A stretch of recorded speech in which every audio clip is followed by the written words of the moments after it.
Hello students, this is BSI academy classes. BSI academy के इस online platform पर आप सभी का एक बार फिर से स्वागत है। तो आज आपके लिए एक नई पहल स्टार्ट की गई है। आप सभी को पता है यहाँ पर जो Madhya Pradesh MP SET state eligibility test exam जो होने वाला है उसकी नई डेट अनाउंस्ड हो चुकी है और एमपी सेट का जो एग्जाम अब होने वाला है वो यहाँ पर 1 मार्च 2026 को होने वाला है। और लाइब्रेरी एंड इंफॉर्मेशन साइंस का जो सब्जेक्ट कोड एमपी में यहाँ पर 11 है, ठीक है, वो यहाँ पर एग्जाम भी एमपी सेट के द्वारा इस बार कंडक्ट कराया जा रहा है।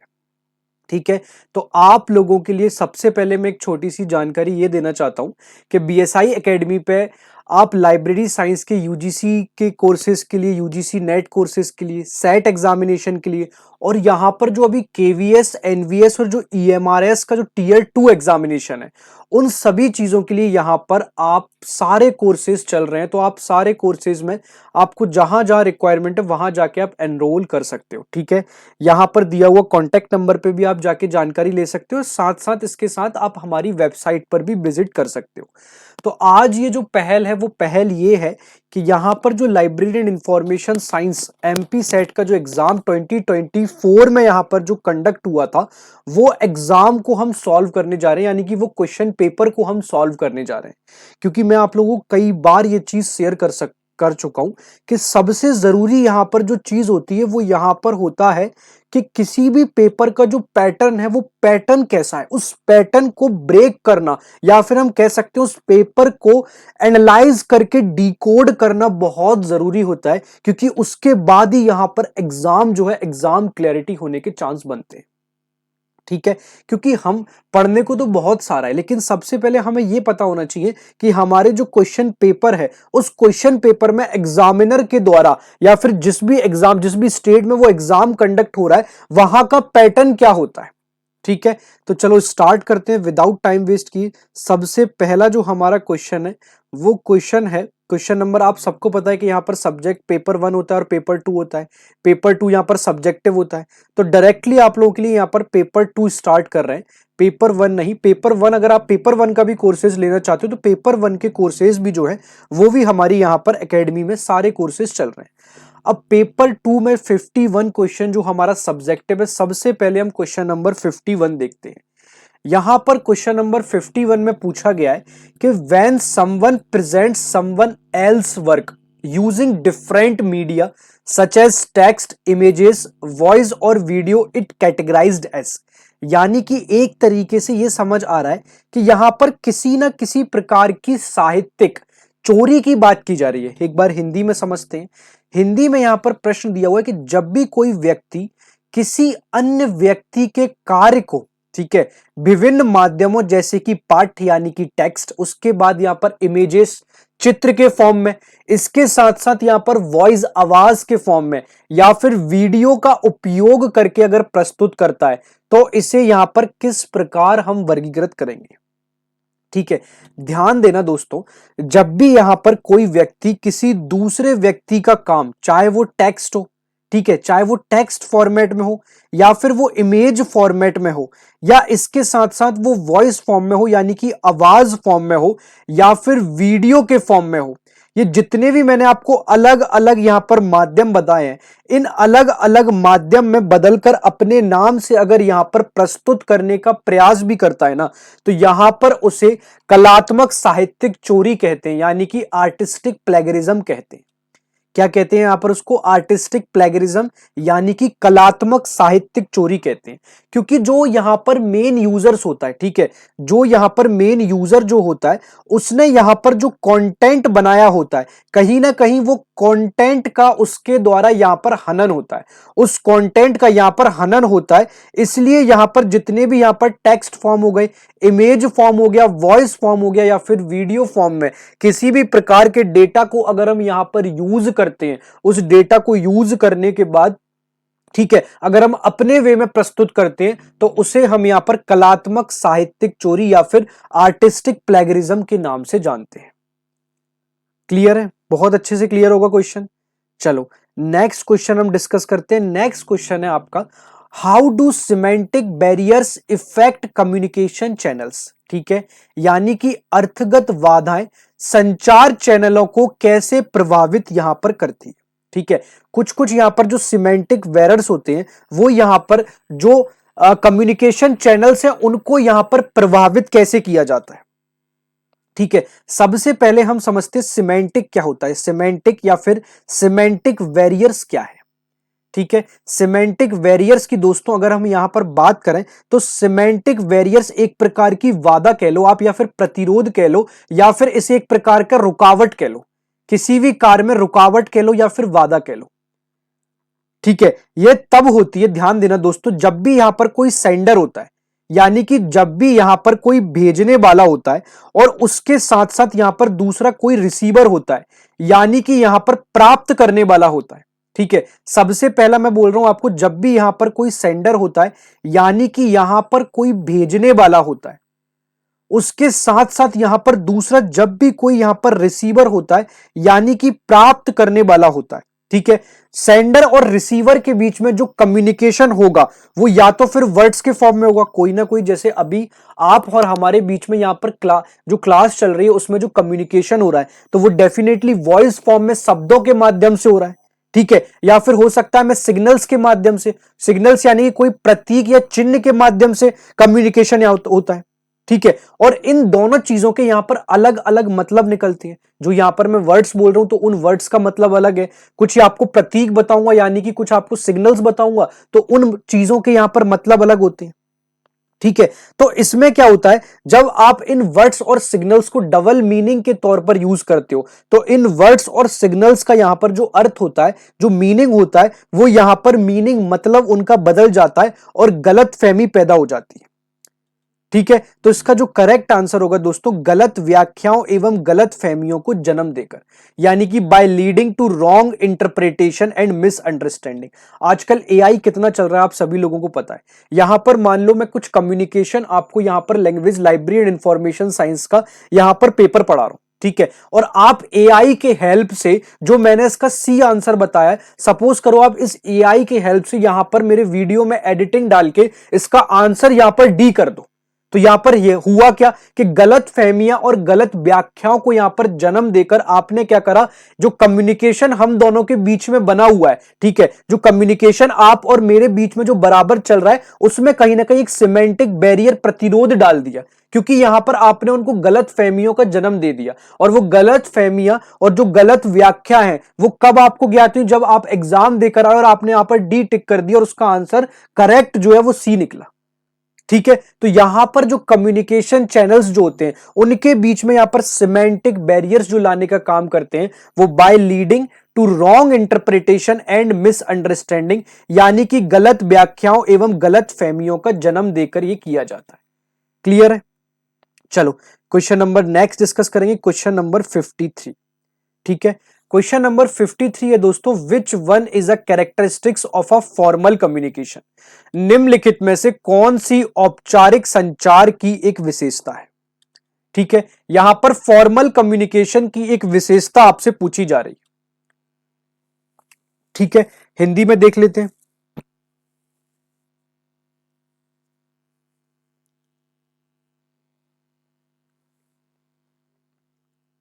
ठीक है, which one is a characteristic of formal communication, यानी कि यहां पर फॉर्मल कम्युनिकेशन के बीच में कौन सा एक कैरेक्टरिस्टिक है। आप खुद सोचो, यहां पर जब आप किसी के बीच में फॉर्मल कम्युनिकेशन करते हो यानी कि आपके वरिष्ठ अधिकारी हो, ठीक है, और निम्न अधिकारी हो, तो क्या उन दोनों के बीच में आप क्विकर और फास्टर कम्युनिकेशन करते हो। ठीक है, या फिर आप कुछ ऐसा काम करते हो कि no role in delegation of authority, यानी कि अधिकार सौंपने में उसमें कोई भूमिका ही नहीं होती। ठीक है, या फिर आप ऐसा काम करते हो कि फ्लेक्सिबिलिटी इन इंफॉर्मेशन फ्लो, यानी कि सूचना प्रवाह में लचीलापन होता है। ठीक है, तो अगर आप यहां पर फॉर्मल कम्युनिकेशन की बात करें तो फॉर्मल कम्युनिकेशन का कैरेक्टरिस्टिक्स होता है यहां पर ऑफिशियल सीक्रेसी, यानी कि आधिकारिक गोपनीयता। ठीक है, क्योंकि जितने भी यहां पर जो फॉर्मल कम्युनिकेशन है यानी कि जो औपचारिक संचार नियम होते हैं, ठीक है, उनके लिए एक हायरकी यानी कि पदानुक्रम चलता है, ठीक है, और इसमें उन हायरकी में या फिर पदानुक्रम में सारी की सारी जितनी भी यहां पर इंफॉर्मेशन है उन इंफॉर्मेशन को प्रॉपर वे में रिकॉर्ड रखा जाता है। और इसके साथ साथ, ठीक है, और इसके साथ साथ जब हम यहां पर इंफॉर्मेशन को रिकॉर्ड रखते हैं तो ध्यान देना सबसे जरूरी चीज जो होती है वो होती है यहां पर सीक्रेसी बनाए रखना, यानी कि किसी भी कार्य में गोपनीयता बनाए रखना, ठीक है, और ये कभी भी लचीला नहीं होता, ठीक है, और इसकी गति जो है अक्सर यहां पर धीमी होती है, जबकि यानी कि फास्टर कम्युनिकेशन भी नहीं होता। क्लियर? चलो नेक्स्ट क्वेश्चन पे चलते हैं। नेक्स्ट हमारा क्वेश्चन है 54। यहां पर बहुत रिपीटेड क्वेश्चन है। अगर आप किसी अन्य राज्यों के सेट एग्जामिनेशन में या फिर यूजीसी नेट की भी बात करो तो पहले ये क्वेश्चन ना मोस्ट पॉपुलर क्वेश्चन माना जाता था, ठीक है, और कई बार ये क्वेश्चन आपसे एमपी सेट में भी, अगर आप प्रीवियस पेपर में जो 2018 में पेपर हुआ है, 22 में आपका जो पेपर हुआ है लाइब्रेरी इंफॉर्मेशन साइंस में, वहां पर ये क्वेश्चन आपसे पूछा भी गया है। क्वेश्चन है कि विच international negotiations embedded the Paris and Bern Convention into the trips agreement, यानी कि पेरिस और बर्न सम्मेलनों को ट्रिप्स समझौते में किस अंतरराष्ट्रीय वार्ता में शामिल किया गया है। ठीक है, सबसे पहले मैं आपको बताता हूं वर्ल्ड ट्रेड ऑर्गेनाइजेशन WTO की अगर हम बात करें तो यहां पर जो वर्ल्ड ट्रेड ऑर्गेनाइजेशन है उसकी जो यहां पर स्थापना हुई थी वो यहां पर स्थापना हुई थी ट्रिप्स समझौते के तहत, ठीक है, और वो ट्रिप्स समझौता जो हुआ था वो हुआ था यहां पर उरुग्वे वार्ता दौर यानी कि 1986 से 1994 के परिणाम स्वरूप, ठीक है, तो यहां पर उरुग्वे वार्ता दौर के तहत ध्यान रखना यहां पर पेरिस में वर्ण सम्मेलनों का ट्रिप्स समझौता जो है वो यहां पर उरुग्वे वार्ता दौर में शामिल किया गया था, Uruguay round of negotiations. Clear? चलो नेक्स्ट क्वेश्चन पे चलते हैं। बहुत सिंपल सा क्वेश्चन है कि how does World Trade Organization resolve dispute, जो विश्व व्यापार संगठन है वो किस प्रकार यहां पर विवादों का समाधान करता है या फिर यहां पर किस प्रकार विवादों का निपटारा यहां पर करता है। अब ध्यान देना यहां पर जो WTO है यानी कि वर्ल्ड ट्रेड ऑर्गेनाइजेशन है वो अपने जब भी उसके जो सदस्य देश है यानी कि कोई भी जो उसके मेंबर्स बने हुए जो उसके सदस्य देश हैं, ध्यान देना यहां पर जो भी उसके यहां पर दोस्तों सदस्य देश हैं उन देशों के बीच व्यापारिक विवादों को सुलझाने के लिए वो एक फॉर्मल तंत्र का या फिर फॉर्मल कम्युनिकेशन का, ठीक है, या फिर फॉर्मल एक स्ट्रक्चर का प्रयोग करता है, ठीक है, जिसे हम यहां पर DSU के नाम से जानते हैं यानी कि विवाद निपटान समझौता, ठीक है, जिसे हम DSU यानी कि विवाद निपटान समझौता यानी कि डिस्प्यूट सेटलमेंट अंडरस्टैंडिंग के नाम से जानते हैं। विवाद निपटान समझौता या फिर यहां पर डिस्प्यूट सेटलमेंट अंडरस्टैंडिंग के नाम से जानते हैं। क्लियर है? तो इसका भी सिंपल आंसर, इसका क्या आंसर हो जाएगा 55 का ए। नेक्स्ट देखो मेडिटेशन। क्या मेडिटेशन में किन्हीं भी दो देशों के बीच जो उनके व्यापारिक सदस्य देश है क्या मेडिटेशन के माध्यम से यहां पर उन दोनों देशों के बीच विवादों का निपटान किया जा सकता है? तो नहीं भाई। यहां पर नेक्स्ट पूछा आर्बिट्रेशन। क्या यहां पर आर्बिट्रेशन के माध्यम से दो देशों के बीच विवादों का निपटान किया जाता है? तो यह भी नहीं लग रहा। थर्ड है दोस्तों यहां पर क्या निगोशिएशन के बीच दो देशों के बीच विवाद? नहीं, निगोशिएशन अगर आप कर रहे हो तो यहां पर विवाद का समाधान कहां हुआ? ठीक है, तो उसके लिए एक वर्ल्ड ट्रेड ऑर्गेनाइजेशन में जितने भी एक मेंबर्स जो उसके मेंबर्स हैं उन मेंबरों के मध्य जब भी यहां पर कोई विवाद होता है तो यहां पर एक DSU कमेटी कह लो या DSU एक प्रकार का फॉर्मल स्ट्रक्चर कह लो, ठीक है, जो बना हुआ है वो यहां पर डिस्प्यूट सेटलमेंट अंडरस्टैंडिंग जिसे हम DSU के नाम से जानते हैं, वो यहां पर सदस्य देशों के बीच किसी भी प्रकार के जो व्यापारिक विवाद होते हैं उन व्यापारिक विवादों का समाधान करने का काम यहां पर करता है। समझ आ गया? चले नेक्स्ट क्वेश्चन पे। चलो नेक्स्ट क्वेश्चन है, बहुत सिंपल है, क्वेश्चन नंबर 56। सबसे पहले यहां पर RTI अधिनियम की बात करें, सबको पता है यहां पर जो राइट टू इंफॉर्मेशन एक्ट है वो यहां पर 2005 में आया था, ठीक है, और ध्यान देना यहां पर जब 2005 में जो RTI यहां पर जो कानून जब आया था या जब ये कानून बना था, ठीक है, तो जम्मू कश्मीर को छोड़कर, ध्यान देना किसको छोड़कर, यहां पर जम्मू कश्मीर को छोड़कर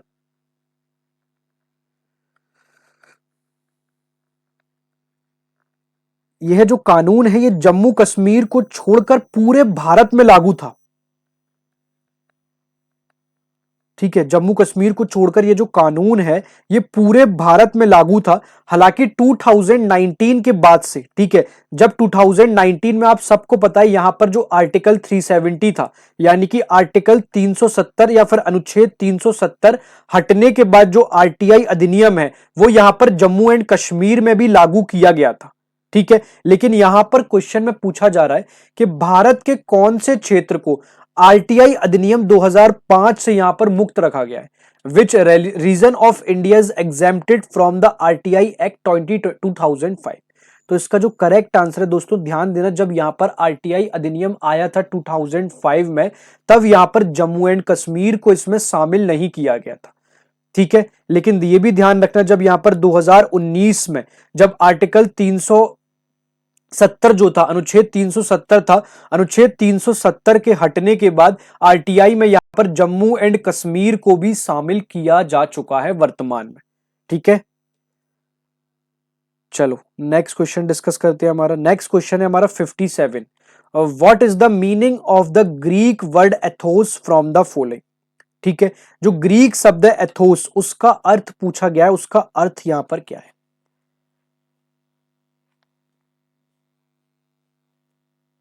ठीक है, ठीक है, अगर हम ग्रीक शब्द एथोस की बात करें दोस्तों, तो जो यहां पर ग्रीक शब्द एथोस है उसका अर्थ होता है यहां पर कोई भी व्यक्ति हो। ठीक है, कोई भी यहां पर व्यक्ति हो, उसके साथ साथ यहां पर किसी भी कोई भी समुदाय हो। ठीक है, समुदाय यानी कि कोई भी कम्युनिटी होती है, इसके साथ साथ किसी भी प्रकार का यहां पर संस्थान यानी कि कोई भी यहां पर ऑर्गेनाइजेशन हो। पहला यहां पर व्यक्ति, ध्यान देना, दूसरा है दोस्तों यहां पर समुदाय, और तीसरा यहां पर संस्थान। ठीक है, इनका चरित्र या स्वभाव या उसकी नैतिकता कैसी होगी, तीन चीजें देखी जाती हैं। इनका चरित्र, सबसे पहला हो गया इनका चरित्र, दूसरा हो गया दोस्तों इनका यहां पर स्वभाव, ठीक है, और तीसरा हो गया दोस्तों यहां पर इनकी नैतिकता। ठीक है, तीन चीजें देखी जाती है, इनका चरित्र, स्वभाव और नैतिकता। ठीक है, इनका चरित्र कैसा है, इनका स्वभाव कैसा है, इनका नैतिकता कैसा है। यानी कि जो ग्रीक वर्ड है एथोस, वो यहां पर कैरेक्टर यानी कि चरित्र के लिए जनरली यूज किया जाता है।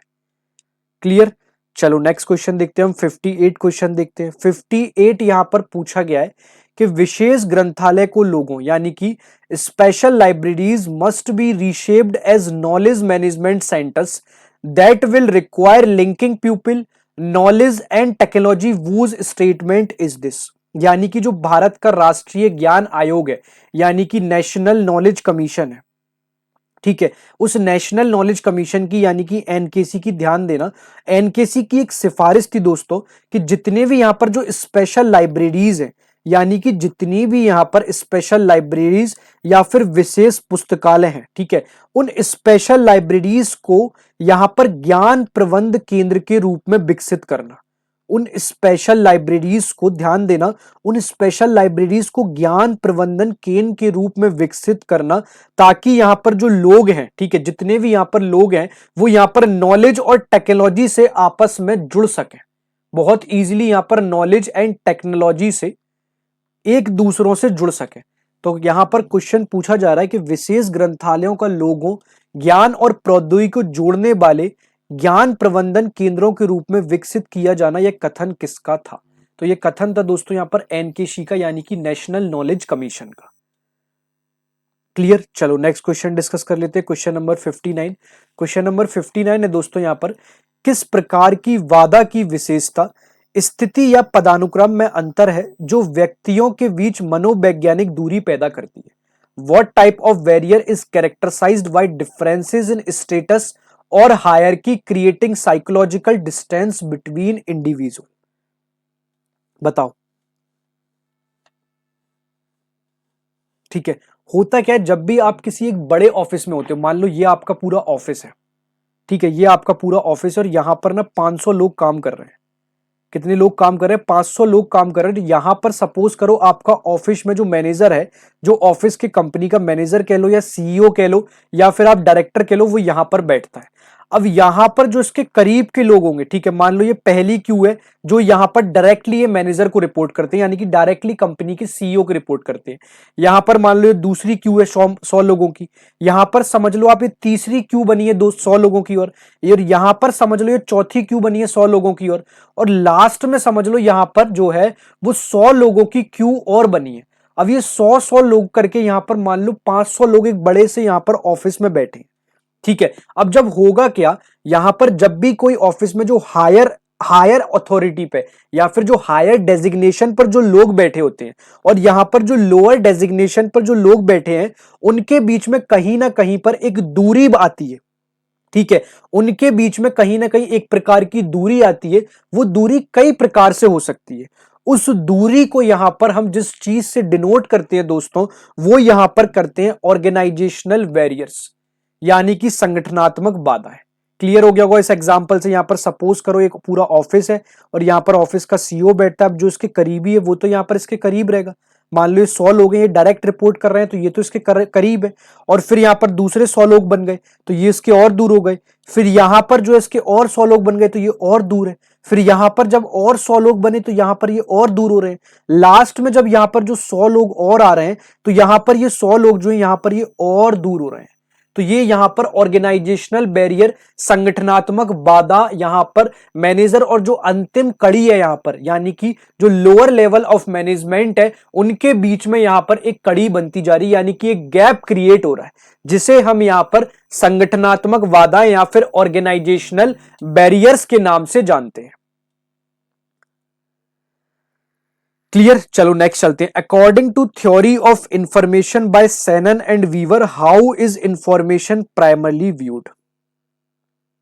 ठीक है, यहां पर क्वेश्चन पूछा गया है कि सेनन वीवर मॉडल एक तकनीक मॉडल है, ठीक है, और यह सूचना को संदेश के रूप में देखता है। ध्यान देना, यह जो सूचना होती है उस सूचना को यह संदेश के रूप में देखता है। और यह संदेश कैसा होता है, यह संदेश हमेशा यहां पर किसी ना किसी प्रतीक यानी किसी ना किसी सिंबल्स या फिर किसी ना किसी साइन लैंग्वेज में होता है, या फिर सिंबल्स में होगा या फिर साइन लैंग्वेज में होगा। जैसे कि सपोज करो यहां पर एक बिट्स होती है, ठीक है, या फिर कोई कोड होता है, उस माध्यम से यहां पर ये प्रसारित किया जाता है। तो इसे कहते हैं हम as a sequence of symbols, ठीक है।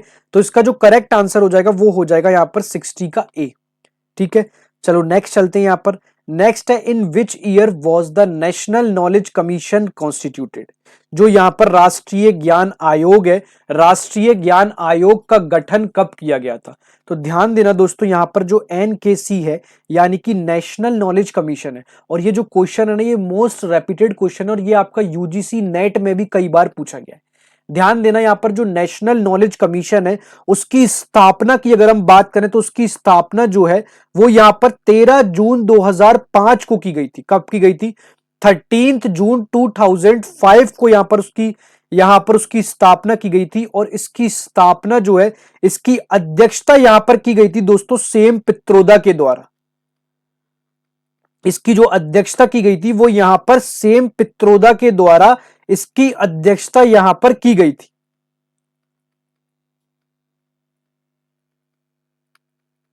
सेम पित्रोदा के द्वारा इसकी अध्यक्षता की गई थी। क्लियर है। चलें और आगे। चलो नेक्स्ट चलते हैं, नेक्स्ट क्वेश्चन देखते हैं 62। यहां पर 62 है, कलकत्ता सार्वजनिक पुस्तकालय का इंपीरियल पुस्तकालय के साथ विलय किस वर्ष किया गया था। ठीक है, यहां पर जो कैलकाटा पब्लिक लाइब्रेरी है was merged with imperial library in the year. ठीक है, ध्यान देना दोस्तों, जब लॉर्ड कर्जन था ना, लॉर्ड कर्जन, तो लॉर्ड कर्जन ने ना, याद रखना, 1902 में जो कैलकाटा पब्लिक लाइब्रेरी थी, ठीक है, जो यहां पर कैलकाटा पब्लिक लाइब्रेरी है उसे यहां पर लॉर्ड कर्जन ने 1902 में इंपीरियल लाइब्रेरी में उसका यहां पर विलय कर दिया गया था। ठीक है, और जिसे वर्तमान में या बाद में, ध्यान देना, उसे हम भारतीय राष्ट्रीय पुस्तकालय के नाम से जानते हैं। किस नाम से जानते हैं उसे हम वर्तमान में? तो उसे हम वर्तमान में भारतीय राष्ट्रीय पुस्तकालय के नाम से जानते हैं यहां पर। ठीक है, तो इसका कब इसका आंसर हो जाएगा करेक्ट? 1902, 1902 में। नेक्स्ट क्वेश्चन पे चला 63 पे। तो arrange the following state public libraries act according to the year of enactment in ascending order. निम्नलिखित राज्य सार्वजनिक पुस्तकालय अधिनियमों को उनके अधिनियमन वर्ष के अनुसार आरोही क्रम में यहां पर व्यवस्थित करना है। ठीक है, तो अगर हम स्टेट पब्लिक लाइब्रेरी एक्ट की बात करें तो यहां पर जो कर्नाटक है वहां पर स्टेट पब्लिक लाइब्रेरी एक्ट 1965 में इनेक्ट हुआ था। ठीक है, और आगे चले वेस्ट बंगाल में अगर चले तो यहां पर जो state public library act enact हुआ था 1979 में हुआ था। ठीक है, फिर आ जाते हैं हम सीधे गोवा पे। गोवा में यहां पर स्टेट पब्लिक लाइब्रेरी एक्ट 1993 में एक्ट हुआ था।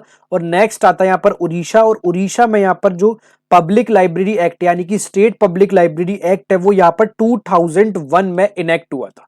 ठीक है, चलें और आगे हम 2 क्वेश्चन और करते हैं, फिर 15 क्वेश्चन हमारे हो जाएंगे। तो हम 4 से 5 हमारी सीरीज में यानी कि 4 से 5 वीडियो की सीरीज में हम पूरे यहां पर पूरा जो पेपर है वो 2024 का सॉल्व कर लेंगे। वीडियो को शॉर्ट रखेंगे ताकि आप लोगों को भी आसानी हो। ठीक है, चलो नेक्स्ट क्वेश्चन है यहां पर, which of the following laws of library science emphasises on the obligation of the state, यानी कि निम्नलिखित में से कौन सा पुस्तकालय विज्ञान का सूत्र राज्य के दायित्व पर यहां पर बल देता है। ठीक है, तो याद करो डॉक्टर SR रंगनाथन ने यहां पर लाइब्रेरी से रिलेटेड 5 लॉज दिए थे। कितने लॉज दिए थे? 5 लॉज दिए थे। ठीक है, अब उन 5 लॉज में यहां पर सेकंड जो लॉज था वो सेकंड लॉज था यहां पर every reader his book, every reader his या फिर हर बुक, यानी कि प्रत्येक पाठक को उसकी पुस्तक मिले यहां पर था। और राज्य पर यह जिम्मेदारी डाली थी कि वह कानून बनाकर और धन उपलब्ध कराकर, यानी कि सबसे पहले तो किसी भी प्रकार का एक लॉ बनाकर और उसके साथ साथ यहां पर फंड इकट्ठा कर ठीक है, सभी के लिए यहां पर पुस्तकालय सेवा सुनिश्चित करें। तो यहां पर जो इसका करेक्ट आंसर है वो दिखता है हमें सेकंड लॉ में, यानी कि द्वितीय लॉ में। ठीक है, चलो लास्ट क्वेश्चन और डिस्कस करेंगे हम 65, उसके बाद जो क्वेश्चन होने वाले वो हम नेक्स्ट सीरीज में डिस्कस करेंगे। क्लियर? चलो नेक्स्ट क्वेश्चन है हमारा, who among the following is a leading authority on ethics in librarianship, यानी कि निम्नलिखित में से कौन ग्रंथालय संवादसाय के आचार शास्त्र पर अग्रणी विशेषज्ञ है। ठीक है, अगर आप जॉन बीकर के बारे में बात करें तो जॉन बीकर को यहां पर प्रोफेशनल एथिक्स यानी कि सूचना विज्ञान के क्षेत्र में, ठीक है, सूचना विज्ञान के क्षेत्र में, आचार शास्त्र के क्षेत्र में यहां पर उनके महत्वपूर्ण कार्यों के लिए उन्हें जाना जाता है। इसलिए जो इसका करेक्ट आंसर होगा दोस्तों वो होगा यहां पर जॉन बेकर। ठीक है, या जॉन बेकर कह लो इसको। ठीक है, क्लियर है? चलो अब जो नेक्स्ट सीरीज होने वाली है, जो नेक्स्ट क्वेश्चन जो 15 अब हम ऐसा करेंगे, नेक्स्ट जो हमारी वीडियो होगी उसमें हम थोड़े से ज्यादा क्वेश्चन सॉल्व करेंगे। ठीक है, और वापस से आप लोगों को एक छोटी जानकारी देना चाहता हूं कि अगर आप यूजीसी नेट की लाइब्रेरी साइंस में यूजीसी नेट सेट की तैयारी कर रहे हो या फिर केवीएस एनवीएस जैसे एग्जाम, ईएमआरएस और DSSB एग्जाम्स की अगर प्रिपरेशन कर रहे हो तो हमारी एकेडमी में BSI एकेडमी पे आप हमारी वेबसाइट ही विजिट कर सकते हो और दिए गए कॉन्टैक्ट नंबर पे भी आप बात कर सकते हो। यहाँ पर सभी चीज़ों के लिए कोर्सेज ऑलरेडी चल रहे हैं। ठीक है, तो आप यहाँ पर, और जो MP सेट का भी जो पेपर होने वाला है यहाँ पर 1 मार्च के लिए, उसके लिए भी यहाँ पर UGC नेट का कोर्स, MP सेट का कोर्स ऑलरेडी चल रहा है। ठीक है, तो आप डेफिनेटली आप लाइब्रेरी साइंस से अगर जुड़े छात्र हो तो हमारे कोर्सेज लेके अपनी तैयारी को बेहतरीन कर सकते हो और 2026 में जो सरकारी नौकरी पाने का एक सपना होता है ना, उस सपने को यहाँ पर साकार कर सकते हो। याद रखना अभी भी देर नहीं हुई है, यहाँ पर सही समय पे सही निर्णय लेना आप लोगों के लिए बहुत ज्यादा कारगर साबित होगा या बहुत ही ज्यादा कारगर सिद्ध होगा। ठीक है दोस्तों, तो चलो आज की क्लास को अपन यहीं बाइंड अप करेंगे। नेक्स्ट सीरीज या नेक्स्ट सेशन में मिलेंगे अपन लोग। तब तक के लिए बाय बाय दोस्तों।